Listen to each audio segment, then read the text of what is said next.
স্বাগত প্রতিমাস রান্নাঘর। বানাচ্ছি শীতের সবজি ডাল। বানাতে লাগছে গাজর, বিনস, মূলো, টমেটো, পালং শাক, মুগ ডাল সেদ্ধ।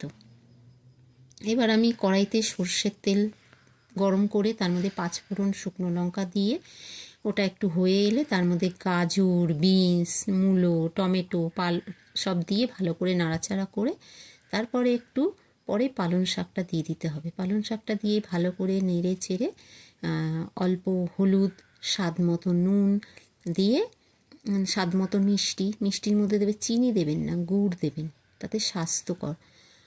ভালো করে ওটা ফুটে জল দিয়ে সিদ্ধ ডালটা ঢেলে দিয়ে ভালো করে নাড়াচাড়া করে অল্প জল দিয়ে ফুটে উঠলেই নামিয়ে নিলেই তৈরি 5 মিনিটে সবজি ডাল। খুব টেস্টি এবং চটজলদি বানানো যাবে, বাচ্চারাও খেতে পারবে, সুস্বাদু, আর বাচ্চাদের পক্ষেও ভালো, বড়দের পক্ষেও ভালো। আর এটা খুব উপকারী ডাল, যেমন গাজরে অ্যান্টিঅক্সিডেন্ট, বিনস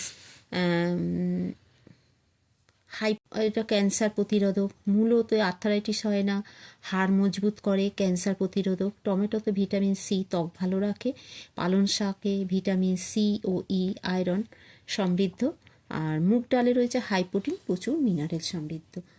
এটা খেলে খুব উপকারী। আপনাদের এই রান্নাটা পছন্দ হলে লাইক, সাবস্ক্রাইব, শেয়ার, কমেন্ট করবেন।